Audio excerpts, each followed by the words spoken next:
மாற்றத்தை விரும்பும் மக்களின் மாநாடு. மாறுவோம், மாற்றுவோம். இது மாற்றத்திற்கான எளிய மக்களின் புரட்சி. திரள்வோம், திரள்வோம், திருச்சியில் திரள்வோம், தீந்தமிழ் இனத்தீரே. அனைவருக்கும் வணக்கம். நேற்றைய தினம் தமிழ்நாட்டினுடைய அடுத்த நிதிநிலை ஆண்டிற்கான பட்ஜெட் அமைச்சர் தங்கம் தென்னரசு அவர்களால் தாக்கல் செய்யப்பட்டது. அதில் நாங்கள் போக்குவரத்துக்கு எவ்வளோ ஒதுக்கியிருக்கோம், கல்விக்கு எவ்வளோ ஒதுக்கியிருக்கோம், நெடுஞ்சாலைகளுக்கு எவ்வளோ ஒதுக்கியிருக்கோம்னு சொல்லி பல்வேறு துறைகளுக்கு பல ஆயிரம் கோடிகளை ஒதுக்கி கடைசியில் முடிக்கும் போது பார்த்தீங்கன்னா அந்த முக்கியமான புள்ளி என்னன்னா, நாங்கள் புதுசாக 1.25 லட்சம் கோடி கடன் வாங்குறோம் இந்த முறை அப்படின்னு சொல்லி ஒரு ஆப்பை இறக்குனாங்க. அதை வச்சு நம்ம கணக்கு பண்ணி பார்த்தோம் அப்படின்னா கிட்டத்தட்ட தமிழ்நாட்டினுடைய கடன் அப்படிங்கிறது 9.5 லட்சம் கோடியிலிருந்து அடுத்த ஆண்டு மார்ச் மாதம் நீங்கள் பார்த்தீங்கன்னா 10.7 கிட்டத்தட்ட 10.25 கோடி லட்சம் கோடிக்கு இப்போ நிற்க போகுது கடன் தமிழ்நாட்டினுடைய கடனாக. சரி, இதில் என்னப்பா பிரச்சனை? அரசாங்கமே கவலைப்படலை, தனி மனிதன் நாமளாக இதை கட்ட போகிறோம், அரசாங்கம் தானே கட்ட போகுதுன்னு சொல்லி நம்ம பொருளாதார வல்லுநர் ஜெயரஞ்சன் மாதிரிலாம் நம்மளால் பேச முடியாது. ஏன்னா ஒரு தனிநபர் மீதும் 1,32,000 ரூபாய் கடன் இருக்குது. என் மேலே இருக்குது, இந்த வீடியோ பார்க்குற உங்கள் மேலேயும் இருக்குது. இப்போ இந்த கடனை நம்மளுடைய பிரதிநிதியாக தான் அரசாங்கம் கட்டப்போகுது. அப்போ நம்மிடமிருந்து தான் வரி வசூல் செய்ய போகிறார்கள். நாளைக்கு விலையேற்றம் ஏற்படும், மின் கட்டணம் ஏறும், பால் விலை ஏறும், அன்றாட தேவைகளுக்கான பொருட்கள் கூட விலை ஏறலாம். அதன் மூலமாக தான் அரசாங்கம் இந்த வரியை கட்டணும், இந்த கடனை அடைக்கணும். இந்த கடனை ஃபுல்லாக அடைச்சி முடிக்கிறது 2வது வேலை. அதெல்லாம் நீங்கள் விட்டுருங்களேன். இந்த கடன் ஒன்று இருந்துச்சுன்னா அதுக்கு வட்டின்னு ஒன்று இருக்கும் இல்லையா, அதை நம்மளுடைய வரிப்பணத்தின் மூலமாகத்தான் அரசாங்கம் கட்ட வேண்டும். ஸோ இப்படிப்பட்ட சூழல் தாங்க இருக்குது. இப்போ இந்த விஷயங்கள் பற்றி நம்ம பேசிகிட்டு இருக்கும் பொழுது நம்மளுடைய கழக ஆட்சி பொறுப்பேற்ற 2021 மே மாதம் இருக்கு இல்லையா, அன்று நிதித்துறை அமைச்சராக நம்ம பழனிவேல் தியாகராஜன் அவர்கள் பதவி ஏற்றார். அவர் மட்டும் தனியாக பதவி ஏற்றால் பரவாயில்ல, ஒரு 5 பேர் கொண்ட பொருளாதார நிபுணர் குழுவும் ஒன்று பார்த்தீங்கன்னா அமைக்கப்பட்டுச்சு. அந்த குழு பற்றி இப்போ பல பேர் மறந்துருக்கலாம், நம்ம நினைவுபடுத்த வேண்டிய தேவை இருக்குது. அது யார் யார் அப்படிங்கிறத உங்களுக்கே சொல்கிறேன், நீங்கள் பாருங்கள். அது முன்னாள் RBI கவர்னர் ரகுராம் ராஜன் அவர்கள், Arvind Subramanian, Esther Duflo, Jean Dreze, Narayanan அப்படின்னு சொல்லி இப்படி ஒரு வெளிநாட்டிலேருந்து இம்போர்ட் பண்ணி கொஞ்சம் பேர், இங்கேயே உள்ள பிரபல பொருளாதார வல்லுநர்கள் பல பேர்னு சொல்லி ஒரு குழு அமைச்சாங்க. எதுக்குன்னா தமிழ்நாட்டினுடைய எக்கனாமியை பார்த்தீங்கன்னா நாங்கள் பூஸ்ட் பண்ணுறதுக்கு, செயல் திட்டங்களை தீட்டுவதற்கு நாங்கள் இவர்களினுடைய அந்த அட்வைஸ் நாங்கள் கேட்போம். ஒரு அட்வைசரி போர்டு மெம்பர் மாதிரி வச்சுக்கிட்டாங்க. சரி, இன்னைக்கு இவர்கள் எங்கே? எப்போ 2023ஆம் ஆண்டு மே மாதம் PTR அவர்கள் நிதித்துறை அமைச்சராக இருந்து ஒரு IT மினிஸ்டராக மாற்றப்பட்டாரோ அப்போவே இவர்களும் போயிட்டாங்க. காரணம் என்ன? அன்றைக்கே தமிழ்நாடு அரசினுடைய இந்த பட்ஜெட் தாக்கலாக இருக்கட்டும், கடன் வாங்குறதா இருக்கட்டும், அளவுக்கு அதிகமாக போகிறதோடு சேர்ந்து நம்ம தமிழ்நாட்டினுடைய நிதிநிலையும் மோசமாக ஆரம்பிச்சிருக்கு அப்படிங்கிறதுக்கான ஒரு அறிகுறி தான். இப்போ இந்த 5 பேர் நான் குறை சொல்ல விரும்பலை, இவர்கள்லாம் உண்மையிலேயே பொருளாதார வல்லுநர்கள் தான். ஆனால் இவர்கள் தமிழ்நாட்டுக்கு செட் ஆக மாட்டாங்க. ஏன்னா இங்கே இருக்கிறவங்களுக்கு தேவை பார்த்தீங்கன்னா ஒரு திட்டங்கள்லையும் நமக்கு எவ்வளோ நிதி கிடைக்குது அப்படிங்கிறதான் பார்ப்பாங்களே தவிர நம்ம கடனை எவ்வளோ திருப்பி அடைக்க முடியுங்கிறத பார்க்க மாட்டாங்க. இதை நான்லாம் சொல்லலைங்க, இது ஒரு குற்றச்சாட்டாக ஒரு பாமர மக்கள் தரப்புல நாம் சொல்லலை. முன்னாள் நிதியமைச்சர் PTR பழனிவேல் தியாகராஜன் அவர்களே என்ன பண்ணார் அப்படின்னா, அவர் எதர்ச்சியாக தன்னுடைய நண்பர்கள்கிட்ட பேசின ஆடியோ ஒன்று வெளியாகி தமிழ்நாடு முழுக்க பரபரப்பு ஏற்படுத்துச்சு இல்லையா, அதை நாம் மறுபடியும் மக்களுக்கு ஞாபகப்படுத்த கடமைப்பட்டுள்ளோம். சபரீசனும் உதயநிதி மட்டும் 30,000 கோடி ரூபாய் ஒரு வருஷத்தில் எடுக்கிறாங்க.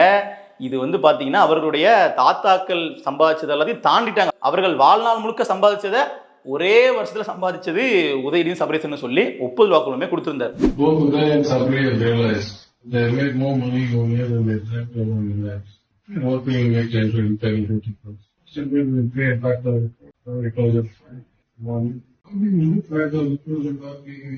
இந்த ஆடியோ வந்ததுக்கு அப்புறம் தான் அவர் மினிஸ்ட்ரியே சேஞ்ச் பண்ணப்பட்டது அப்படிங்கிறதுலாம் வரலாறு. ஆனால் அதையெல்லாம் தாண்டி அது வரைக்கும் தமிழ்நாட்டில் ஒரு சில முக்கியமான திட்டங்கள் நடைமுறைப்படுத்தப்படாமல் இருந்துச்சு. குறிப்பாக இன்றைக்கு திமுகவிற்கு ஒட்டுமொத்த பெண்களினுடைய ஆதரவும் இருக்குது. எல்லா பெண்களும் 5,000 ரூபாய் வாங்கிட்டு திமுக தான் ஓட்டு போட போகிறாங்கன்னு சொல்லி RS பாரதி வெளிப்படையாக பேட்டி கொடுக்குறாரு. பார்த்தீங்களா, காங்கிரஸ் கட்சி ஆட்சியிலும் பங்கு, அதிகாரத்திலும் பங்கு இனிமேல் கேட்க மாட்டாங்க, ஏன்னா பெண்களுக்கு 5,000 போயிடுச்சு, இனிமேல் திமுக தான் சிங்கிள் மெஜாரிட்டின்னு சொல்லி பேசுகிறார் இல்லையா. அந்த திட்டம் பழனிவேல் தியாகராஜன் நிதியமைச்சராக இருந்த வரைக்கும் செயல்படுத்தப்படவில்லை. அவர் திரும்ப திரும்ப சட்டமன்றத்தில் எதிர்க்கட்சி தலைவர்கள் கேள்வி கேட்கும் போதெல்லாம் நிதி இல்லைன்னு சொல்லிட்டு வந்தார். அதற்கெல்லாம் நிதி நாங்கள் வரும்போது பண்ணுவோம், இப்போ இல்லைன்னு சொல்லி தள்ளி போட்டே வந்தார். 21 ஆட்சி பொறுப்பு ஏற்ற போதிலும் 22லையும் இல்லை, 23லையும் இல்லை. அதுக்கப்புறமா 23 செப்டம்பரில் தான் PTR அவர்கள் மே மாதமே அமைச்சர் பதவி மாற்றப்பட்டுறாரு. அதுக்கப்புறமா செப்டம்பர்லாம் பார்த்தீங்கன்னா இந்த திட்டமே தொடங்கப்படுது. அப்போ நீங்கள் கவனித்து பார்த்தீங்க அப்படின்னா அவர் இருந்த வரைக்கும் செயல்படுத்த விடலை. காரணம் என்ன அப்படின்னா, இந்த திட்டத்தின் மூலமாக தமிழ்நாட்டுக்கு நிதி சுமை அதிகமாகும் அப்படிங்கிறது அவர் போட்ட கணக்கு. அப்போ பிடிஆர் அவர்களை வந்து நம்ம இதுல என்ன சொல்ல வேண்டியதா இருக்கு, அவர் வந்து திமுக சரியா அவர்களை பயன்படுத்தல. ஆரம்பத்துல பெருசா வந்து ப்ரமோட் பண்ணாங்க. நீங்க பிடிஆர் அவர்கள் வந்து அமெரிக்காவில் வேலை பார்த்திருக்காரு, அவர் வந்து உலக அளவிலான வங்கிகள்லாம் வேலை பார்த்த ஒரு நபர், பொருளாதார வல்லுநர். அவர் கையில நாங்கள் தமிழ்நாட்டை ஒப்படைக்க போறோம், தமிழ்நாட்டை ஒரு சிறந்த பாதைக்கு நாங்கள் கொண்டு போக போறோம்னு சொல்லிட்டு அவரையே நீங்க பதவியை வாங்கிக்கிட்டு ஒரு ஓரமா உட்கார வச்ச வரலாறு தான் திமுகவினுடைய கடந்த 5 ஆண்டு கால வரலாறு.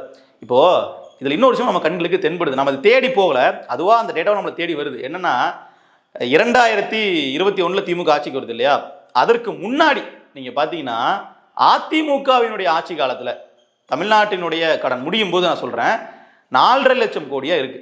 அந்த 4.5 லட்சம் கோடி கடனை அந்த பட்ஜெட்டை வந்து எடுத்து ஓபிஎஸ் அவர்கள் தாக்கல் பண்ண அந்த பட்ஜெட்டை வந்து எடுத்து அப்படியே வந்து முன்னாடி வச்சு, மக்களே ஒரு தனி மனிதர் மேல 50,000க்கு மேல கடன் இருக்கு பாருங்க, இதெல்லாம் எவ்வளவு மோசமான ஆட்சி பாருங்கன்னு சொல்லி கேள்வி கேட்டது வேற யாரும் இல்லை, இன்றைக்கு வந்து திமுகவினுடைய ஐடி விங் தலைவராகவும் தொழில்துறை அமைச்சராகவும் இருக்கக்கூடிய டிஆர்பி ராஜா அவர்கள் கேட்டார். அன்றைக்கே வந்து கேட்டிருக்காரு, பாருங்க எவ்வளவு ரூபா கடனை ஏற்றி வச்சுட்டு போயிட்டாங்க பாருங்க அப்படின்னு சொல்லி 4.5 லட்சம் கோடி கடன் இருக்கும்போது அவர் கேட்டிருக்காரு. நீங்க நல்லா கவனிக்கணும், இன்றைக்கு வந்து தமிழ்நாட்டினுடைய கடன் அதிகமாயிருச்சுன்னு சொல்லும்போது கடன் மட்டும் அதிகமாச்சு, தனி மனித வருமானம் அதிகமாயிருக்கு, உள்நாட்டு உற்பத்தி அதிகமாயிருக்கு, மற்ற மாநிலங்களை விட நாம வந்து பாத்தீங்கன்னா ஜிடிபியில முன்னேறி போயிட்டு இருக்கோம், அதனால நாம கடன் வாங்குறது தப்பு இல்லை அப்படிங்கிறாங்க.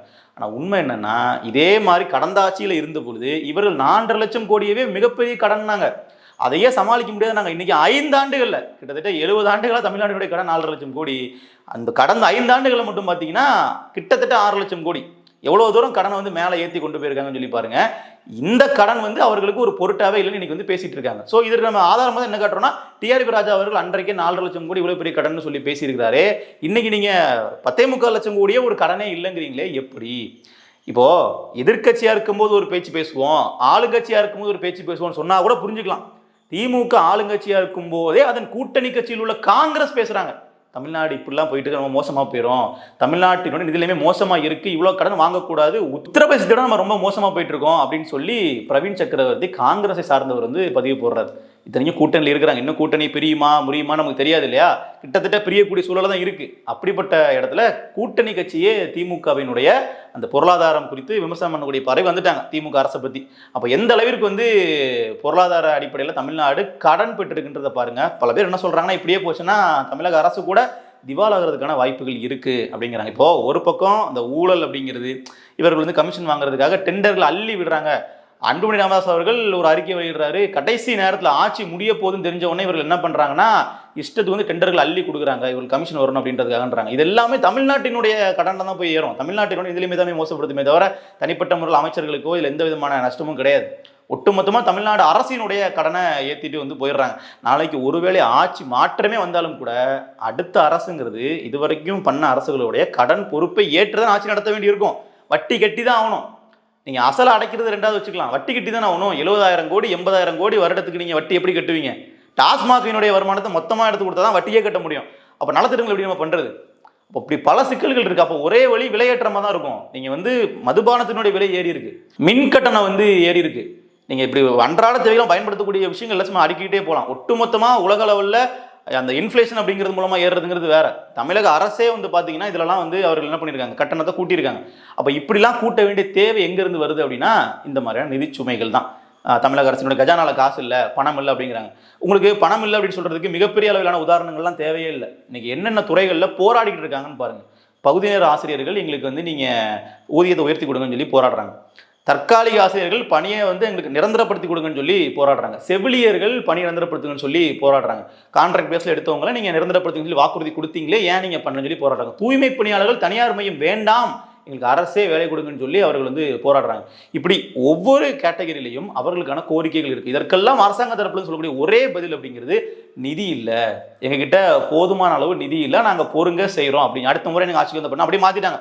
2021 கொடுத்த வாக்குறுதியவே 26 நிறைவேற்றம், மறுபடியும் ஓட்டு போடுங்கன்னு சொல்றதுக்கு வந்துட்டாங்க. எதுவுமே அவர்கள் பண்ணலங்கிறத இதில் நம்ம சொல்ல ஒரு விஷயம், அந்த குறிப்பிட்ட துறையினருக்கலாம். அப்போ இப்படிப்பட்ட சூழல்ல மறுபடியும் வந்து பார்த்தீங்கன்னா என்ன பண்றாங்கன்னா, ஒரே நாளில் அப்படியே ஒரு 5,000 ரூபாய் அனைத்து மகளிருக்கும், 1,31,00,000 பேருக்கும் 5,000 ரூபாய் அக்கௌண்ட்ல போட்டுட்டு ஒரே நாளில் 6,500 கோடி ரூபாயை கொடுத்துட்டு அதையும் இந்த பட்ஜெட்ல ஆட் பண்ணிட்டாங்க. கேட்டால் நலத்திட்ட உதவி அப்படின்னு சொல்லிடுவாங்க. இது வெளிப்படையா ஓட்டுக்கு காசு கொடுக்குற விஷயம் தான்.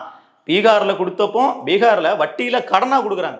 அது வந்து இராமா கொடுக்கல, இந்த மாதிரி வந்து ஊக்கத்துக்கு உதவித்தொகைன்னு கொடுக்கல, வட்டி இல்லா கடன், நீங்கள் வந்து தொழில் பண்ணி கடனை வந்து அடைங்க அப்படிங்கிற மாதிரி சொல்லி கொடுக்குறாங்க. கொஞ்சம் கொஞ்சமாக நீங்கள் கொடுங்கன்னு சொல்லி அதையே வந்து பார்த்தீங்கன்னா ஓட்டுக்கு கொடுத்த பணமாக கருதிய இந்த இந்தியா கூட்டணியில் அங்கம் வைக்கக்கூடிய திமுக இன்றைக்கு என்ன பண்ணுறாங்கன்னா 5000 ரூபாய் கொடுத்துட்டு நாங்கள் வந்து கோடை கால சிறப்பு நிதியாக கொடுத்தோம் அப்படிங்கிறாங்க.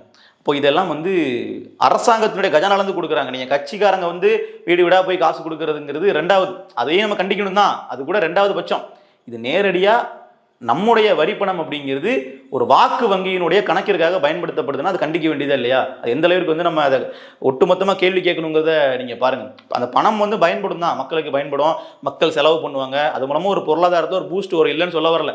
அது வந்து உடனே சொல்லுவாங்க நீங்கள் பணத்தை வீட்டில் பூட்டி வைக்க மாட்டீங்க, வெளியே போய் கடையில் ஒரு பொருள் வாங்குவீங்க, பொருள் வாங்குறது மூலமாக கடைக்காரருக்கு லாபம் கிடைக்கும் அப்படிங்கிற மாதிரி அதில் ஒரு பொருளாதாரம் இருக்கு, நம்ம புரிஞ்சிக்க முடியுது, அது இல்லைன்னு இல்லை. ஆனால் அந்த பணத்தை எந்தெந்த விதங்களும் நம்ம செலவு பண்ணியிருக்கலாம்னு ஒன்று இருக்கு இல்லையா? அது இப்படியும் கொடுக்கலாம். அரசாங்கம் ஒரு முதலீடு பண்ணா இல்லை ஒரு தொழில் தொடங்கலாம் புதுசாக, அதில் வேலைவாய்ப்பு கிடைச்சிச்சுன்னா அது எப்படி ஒரு தரப்பை முன்னேற்றம் அப்படிங்கிற பல பார்வைகள் இருக்கு இல்லையா? அந்த மாதிரி நீங்கள் பண்ணலாம் அப்படிங்கிறது நமக்கு குற்றச்சாட்டு. இதன் மூலமாக பயனே இல்லை, இது வேஸ்ட் ஆஃப் மணி நம்ம யாரும் சொல்லலை, அதன் மூலமா போதிய பயன் வரலங்கிறோம். ஏன்னா கடந்த காலம் நீங்க கேள்வி கேட்டிருக்கீங்க, ஸ்டாலின் அவர்கள் இலவசங்களுக்கு எதிராக பேசியிருக்காரு, அந்த வீடியோ நம்ம கண்ணு முன்னாடி இருக்கு. இலவசங்கள் கொடுக்காதீங்க, மக்கள் விரும்பல, ஆக்கப்பூர்வமா பண்ணுங்கன்னு ஸ்டாலின் பேசின வீடியோ நம்ம கண்ணு முன்னாடி இருக்கு. இலவசம் தேவையில்லை, மக்கள் அதை விரும்பல. ஏன்னா நாட்டினுடைய முன்னேற்றம் தான். எங்களுக்கு வருவாயை நீங்க பெருக்கி கொடுங்க, எங்களுடைய வருமானம் பெறக்கூடிய வகையில உருவாக்கி தாங்க, நாங்க வாங்கிக்கிறோம் அப்படின்னு சொல்லக்கூடிய காலம் இன்றைக்கு மக்களிடத்துல வந்துருச்சு. அதனால தமிழ்நாட்டினுடைய கடன் சுமை வந்து அப்படி எங்கேயோ ஒரு நம்பர் அது பாட்டுக்கு 10 லட்சம் 15 லட்சம்னு போயிட்டு இருக்கும்போது நம்ம வேடிக்கை பார்த்துட்டு இருக்க முடியாது. கண்டிப்பாக நாம் வந்து கேள்வி எழுப்பணும். ஏன்னா இது நம்ம கிட்ட இருந்து தான் வசூலிக்கப்படும் அப்படிங்கிறதுனால நாம ஒரு தொலைநோக்கு பார்வையோட இதெல்லாம் இப்போவே உஷாராக இருந்து கேள்வி கேட்டு தான் ஆகணும். பொதுமக்களும் கேட்பாங்கன்னு நம்புவோம். நன்றி.